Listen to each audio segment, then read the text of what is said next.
That's it for me. Thank you very much.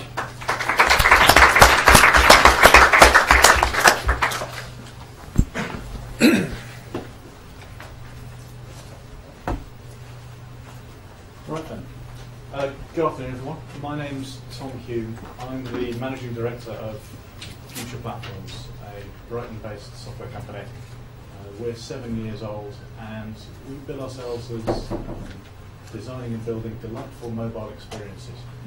What that means is that we spend about a third of our time working for the telecom sector itself, doing sort of early stage design projects and prototyping work.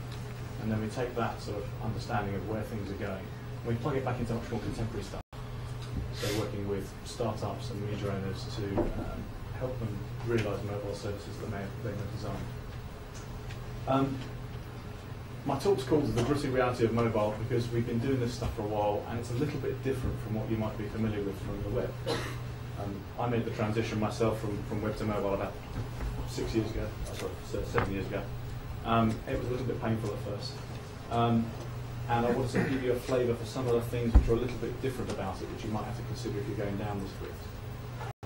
Also, I want to talk very briefly about the kind of process that we apply when we're doing these things, and show you a couple of examples of the sort of stuff that I'm talking about. So first, I mean, the whole reason this is interesting for us and the whole reason why I do what I do is statistics like this. And this comes from a research company called Hume. Having worked in the web industry around the sort of late 90s, 2000 period, I'm pretty well vaccinated against believing anything an analyst ever says. But this is actually quite interesting because it's not a statement of where we're going, it's a statement of where we were a couple of years ago. And it really sort of highlights for me the opportunity in mobile. There's twice as many phones as there are internet users, 3 times as many as there are personal computers, and way more credit cards or TV sets, that sort of thing. And there was an interesting bit of research from some guys at Unisys showing that I think the average time to report a stolen credit card is something in the region of 16 hours. The average time to report a stolen mobile phone is something like 23 minutes. It's much more personal and much more sort of value biased than a lot of other things that we have around day to day. So what are the sort of big differences between web and mobile? Well, the first one is the ISPs, the network operators. Now, on the fixed internet, you've got thousands of them. You've got people popping up all over the place selling you ADSL or dial-up or whatever. On mobile internet, the power is much more concentrated in a few organisations, and this has a lot of knock-on effects. These guys wield an awful lot of control over the way the industry is regulated and the way it's run, and there's very little that you can do to actually get beyond that control. Effectively, they're sort of choke points in the network. So, I mean, the first thing that is very interesting for lots of people doing commercial stuff in mobile is the billing aspect.